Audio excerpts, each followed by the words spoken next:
Candace is sick, so I will call the Public Safety Committee meeting to order, and we'll start with a roll call. Chief?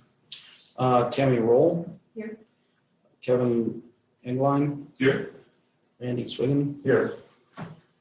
Doug Bruner. Here. And Candace is absent. Pledge allegiance, please. Pledge allegiance to the flag of the United States of America and to the republic for which it stands, one nation, under God, indivisible, with liberty and justice for all. Item 4, public comment. Do we have any sheets? No, there is a sign up, but are you here to speak? Would anybody like to make public comment? Yeah, so we're here, we have some properties on Valley Street. And one of the things is when you park two vehicles in there, you have no room to do anything else in the driveway because they're so short. And I noticed that the curbs were yellow, so I was doing some inquiring on why they're yellow. And nobody could really tell us why they're yellow. And it's just on one part of the street that's yellow, the rest of it's not yellow. The street's the same width the whole way. There's mailboxes on both sides. So I guess we're just here to respectfully ask that that be lifted, unless there's some reason that I can't figure out why it's there. Can I get your name? Yeah, Russ Barrenkott, R-U-S-S. Barrenkott, B-I-R-R-E-N-K-O-T-T. Okay, thank you. And as I mentioned in the email, that will be an agenda topic. Okay, So yeah. we'll talk about it, and if we ask for feedback, then we'll open it to you. Okay, Thank you, and thank you for attending.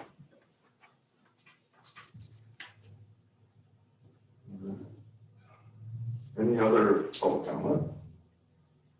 Okay. Item 5, approval of minutes from the June 8th, 2021 PSC. I'll make a motion to accept the minutes. I'll second that. Motion Randy, second Kevin. Any further discussion? All those in favor signify by saying aye. Aye. Who did first and second? Sorry. That's it. Randy first, Kevin second. Okay.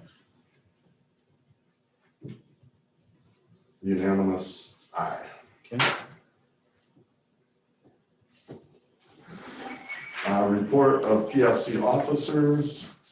The only thing I'd report on was that we had good turnout at National Night Out. I appreciate the public safety staff. I appreciate the volunteers, and we had a really good weather night. So I thought it was a well-done event. Now's the time any other PFC officers can make a comment. I'll make a comment related to the most recent storm damage. Chief and chiefs in general, thank you for all the work you did in helping to organize, help clean up. There was a lot of hazards out there. I witnessed them multiple times. One of them was trees coming down immediately, live wires, police showing up, making sure no one was going to drive through at 12, whatever it was, 11:20.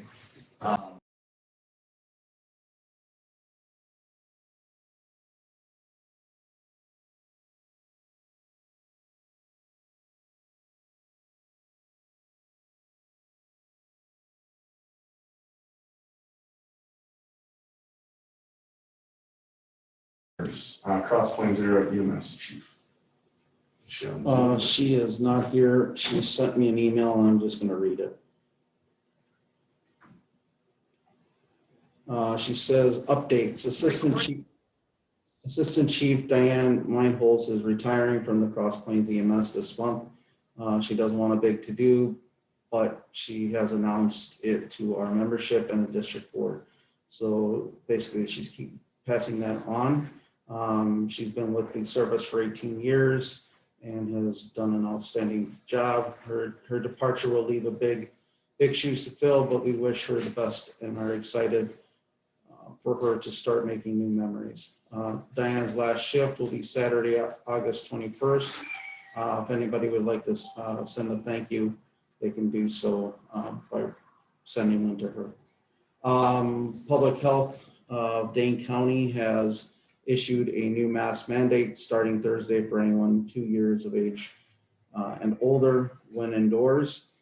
And then she wrote, we have not yet seen an uptick of COVID cases in our specific district, but there has been an uptick of COVID countywide, but also a huge and early uptick of pediatric RSV and other respiratory illnesses. We have started to see these in our district.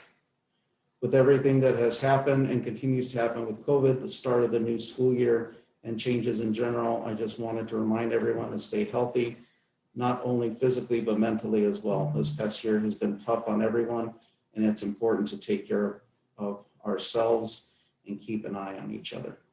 That was from Erica Mabry. All right, thank you, Chief. Number 2, Cross Plains Fire Chief Justin. Yep, as of last week, we've had a few incidents since then. We're sitting at 60 incidents, 21 of those being in the village, 22 in the town of Cross Plains, and 10 in the town of Berry. There've been 7 times where we've gone out of the village to help our neighbors, it's called mutual aid, and then additional 6 times departments have come into the village, or our district, I should say, to help us out. As spoken before, the most notable call being the storm damage, the 2 storm events, really, the tornado on 7/29. We had 22 of our members respond for about 3 to 4 hours worth of service time. And then we also had Black Earth Fire Department offer their help out to us. They sent 2 vehicles with 8 members to help clean up. At first, we didn't know the scope and the magnitude. Their chief reached out to me, said, we don't have any damage here in town at all. Do you need our help? And I said, yeah, come on down. So then the next storm was the 10th, I believe. I think we had just 1, maybe 2 calls for service here in the village. We had we stood by for probably about 4 hours out in the town of Berry, guarding some power lines there that were down across Auto Pearl or Schumann, one of those 2, right in that area. Then as well as Highway P and Bellevue Road. So those are kind of our 2 notable calls. Nothing crazy out of the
or whatever the time zone is. I know there are places by Middleton High School, by other places where it's 7:30 to 5 or whatnot. I think that could be a reasonable compromise. Go ahead. So that was one of the concerns that was brought up, that pushing it further down, more traffic there would be only mean people coming home at night at 3:30 or 4, whenever they want to park in front of their home for whatever reason. It's now going to be compromised because of those cars. I think you need to look up at the layout of that neighborhood. The first 10 lots on both sides are only, are substandard lots, I'll call them, for lack of a better term. But so that puts your driveway next to the neighbor's driveway to your neighbor a lot closer and not allowing a lot of parking in there.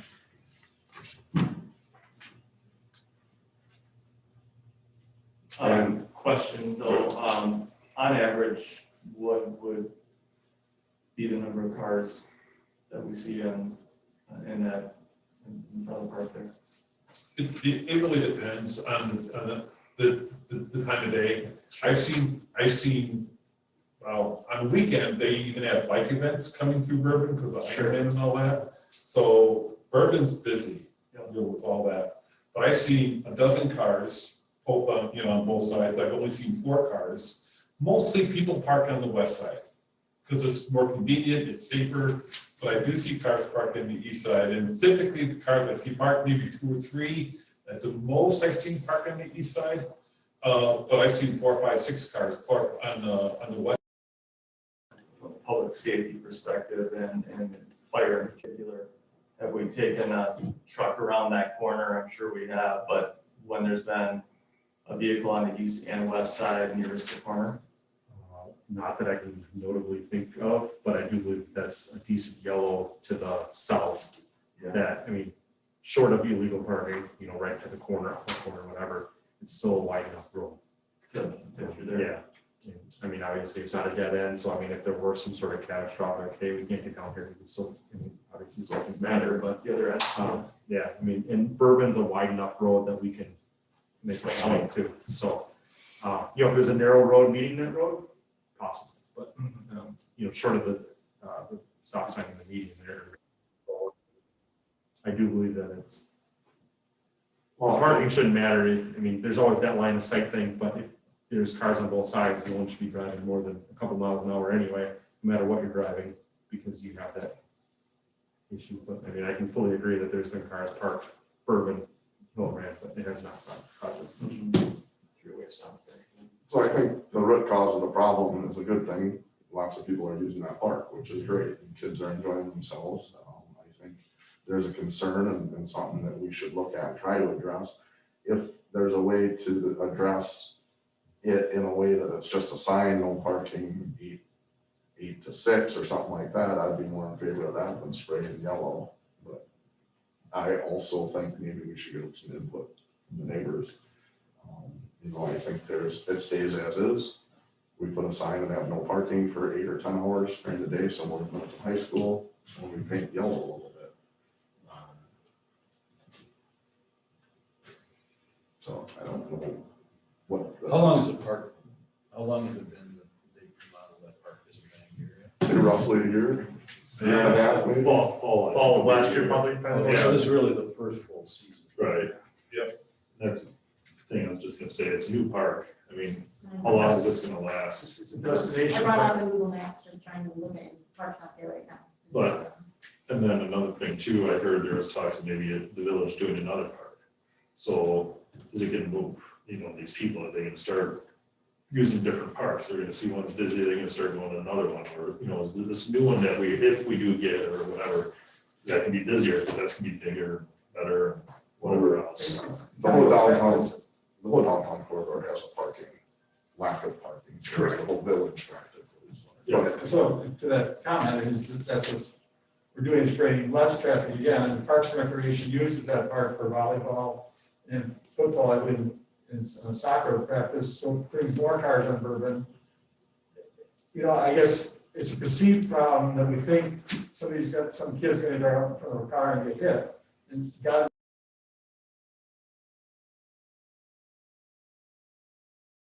we don't get residents fill it too. So we have more people coming, and now we want to take the parking away.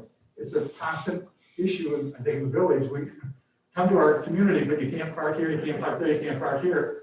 And there's no problem. We've not identified a problem at that intersection, other than people running stop sign in Bourbon. But as far as pedestrians and children, sorry, folks, I don't see it. I live there. And I'm retired, I see it day and night. Is parking allowed there, between the two stop signs on Bourbon? There's no yellow there right now, is there? Between those two stop On signs? Bourbon, there is in the corner. On the south side. Just on the corner. Yeah, For the Yeah, fire. I believe it would just be for fire hydrants in that section. Other than that, there's people that park along that, especially, bike stuff and all that kind of stuff. And they use the basketball court, they typically park on Bourbon when they use the basketball courts. I think parking on Bourbon, on that side closest to the park's probably a little underutilized. on that It's a little faster. Yeah. Speed limit, I get that, but typically they're crowded right by the park on both sides. Right. Take Saturday for a biking event, and nobody parks there because the bikes are, don't want anybody in the way because they're coming through the first aid station. That puts them around the corner on the other streets. And then we say you can't park there, so then it moves it down further into the neighborhood with smaller. Yeah, but they're not getting permits for that though, Tim. I mean, the one that was over this last weekend, I'm guessing there was no permit. They just set up there because I'm getting ready for Ironman, right? So if someone wants to park there, they can still park there. Right, but they can, but when, I don't know what was said, but I think people tell them it's their first day of the bikes are coming, people know it's a bike route. I guess I. Yeah, I don't want to cause another problem. That's not our rule. Yeah, no, right. What we want to do is make a solution if there's a safety issue. And I prefer not to take action. I'm fine not taking action. The one thing I'm just curious about though is, is it clear when I mentioned between the stop signs on Bourbon and that south side nearest the park, is it clear that that's designated, or could it be designated parking? A little bit more signage that says, park on Bourbon, between the two stop signs. You can, Between Continental Continental. and that stretch, right across from that too. yeah, there's no stop sign, they can't. Oh, there's not, you're right, there's just that crossing. Right. Okay, yeah, my bad. No, that's fine. I'm just- Yeah, But that we is, talked about that. meeting. that is parking. I You think don't it's see very many fair. people take advantage of it. Yeah.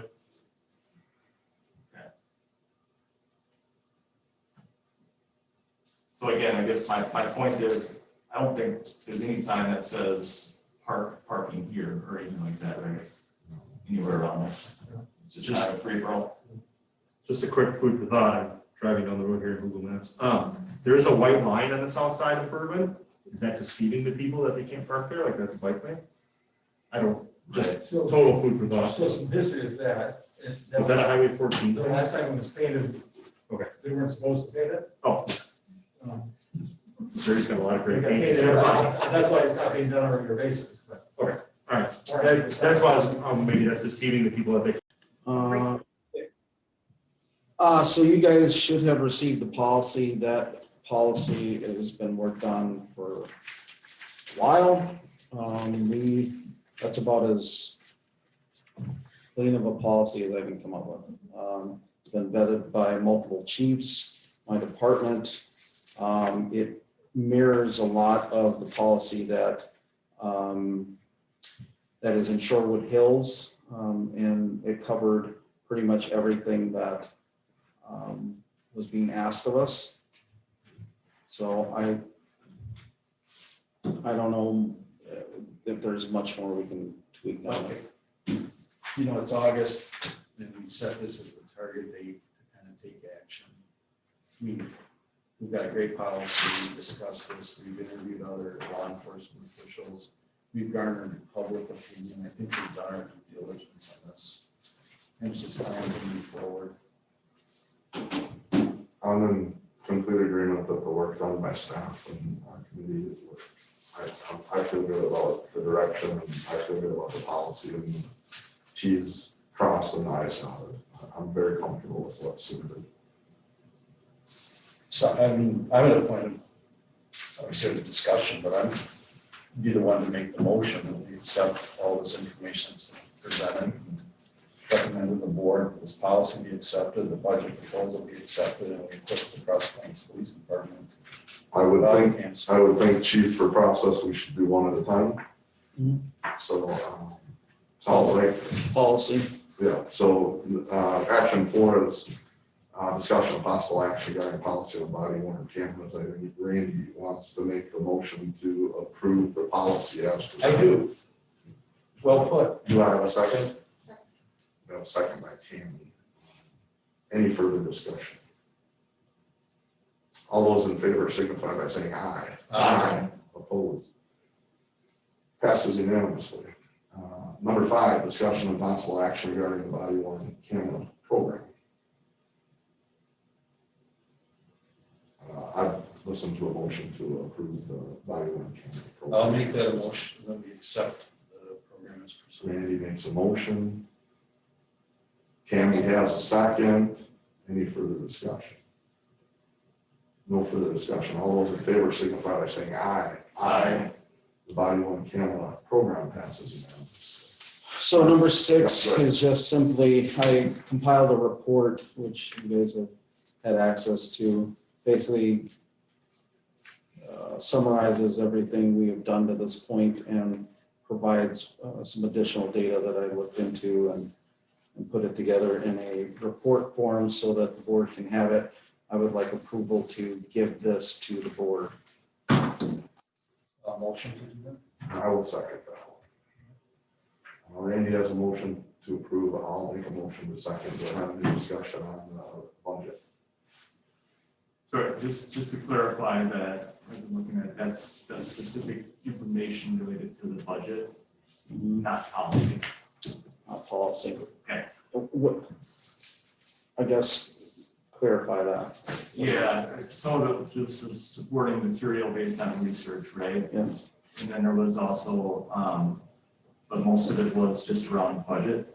Yeah, there's some issues with regard to budget, so I will have to prepare a supplemental budget request, which I already did for capital improvement. I will have to amend it because I neglected to put in more money for training. I'm gonna have to really hammer some training because everybody in our department, with the exception of me, has never used the body cam. So I don't want to put it out into play if they don't know how to exactly use it, because it would just create issues for them. And so I think the policy's been well written. The process as far as financing, I am going to ask for $8,000 that will equip us with the cameras and installation and training. That should cover those angles. As far as the server, that was last year. We got approved for the server last year, $10,000 worth.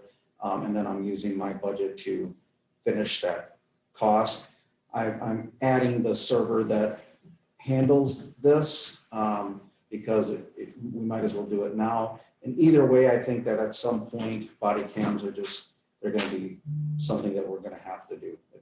It's just the way it's going to be. There is some grant funding that hasn't been identified yet, but it's being earmarked by the state. And there is some grant funding that might even be available through Baycom. However, we need some commitments from the board to be able to go out and get that stuff. So I think we're in the right line to do that. So we'll see what happens. But basically we're asking for $8,000 for the program. Everything else has been covered.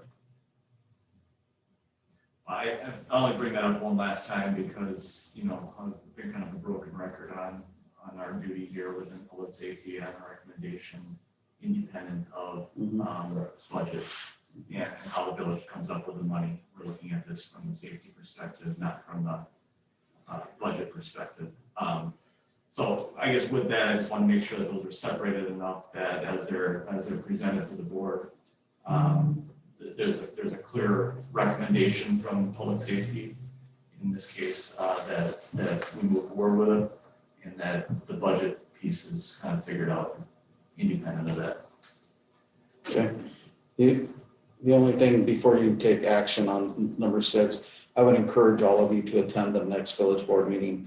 I'm at a point with this where we need to make a choice on it. We've been dealing with this for almost the whole time I've been here, and it's This, enough is enough. We've done enough work. It's been given to the board. I thank Mike because he has been involved in a lot of it, and so has Jay. But at this point, it's either we need to decide or to move with it or move on from it. Agreed.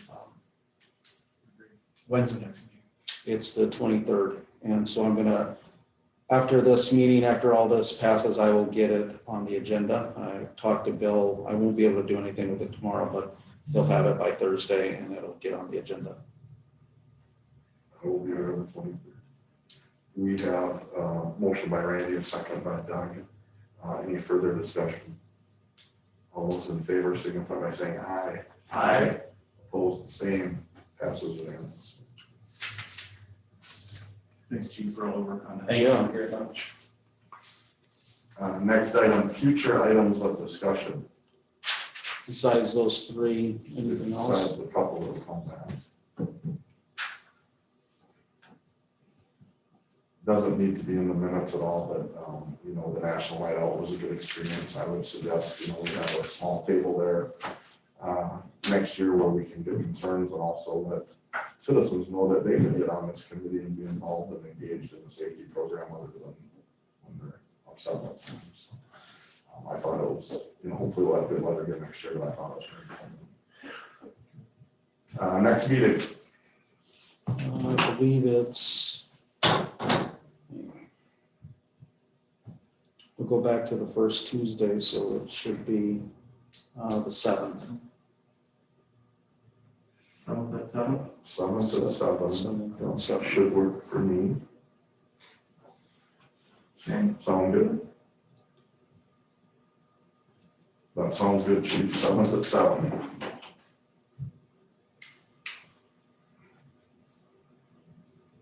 I would listen to a motion for adjournment. So moved.